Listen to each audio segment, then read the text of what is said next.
Nous sommes dans une salle de classe peu ordinaire construite au quartier Bissengue, dans la ville de Douala au Cameroun. Assis sur des chaises en plastique autour d'une grande table, les apprenants de ce nouveau centre d'éducation populaire à l'environnement suivent avec attention les enseignements de Blandine Olive Chamou, l'institutrice de circonstances. La leçon du jour porte sur la protection de l'environnement et le développement durable. L'environnementaliste définit les concepts et explique quelques mots clés. Les débats qui s'ensuivent entre les participants sont tout aussi enrichissants. Que retiennent-ils jusqu'ici de cette formation ouverte il y a quelques semaines? Une apprenante se livre à nous.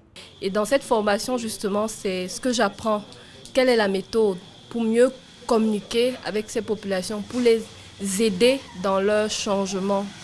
Et jusque-là, ça fait quelques années que je suis avec Mieux-être. Et c'est avec cette formation que j'ai pu, grâce à mes camarades, apprendre réellement comment s'impliquer dans la vie de ces populations-là. Comment reconnaître qu'il y a, par exemple, un problème, reconnaître d'abord le problème et afin de trouver une solution.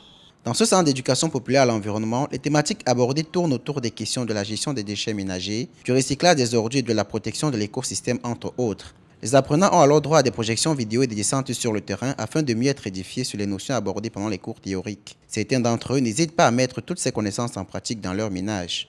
Aujourd'hui, chez moi, par exemple, à la maison, tous les enfants ont compris que quand maman rentre du marché, quand elle épluche la banane ou bien le macabo, il y a les déchets, il y a les plastiques et tout.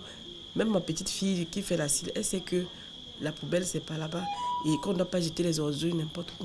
Et que l'environnement, nous devons maintenir notre environnement propre.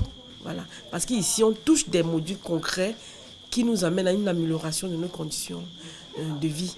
L'objectif de cette formation, d'après les membres de l'association Mieux-être, est de participer à un changement positif des comportements, de sensibiliser les populations et de les doter d'outils nécessaires pour sauvegarder l'environnement. Ce que j'attends, c'est simple. Après avoir appris ces notions, parce qu'avant on ne connaissait pas, on va mettre ça en pratique et la population, nos voisins, vont copier. Nous serons les ambassadeurs de Mieux-être.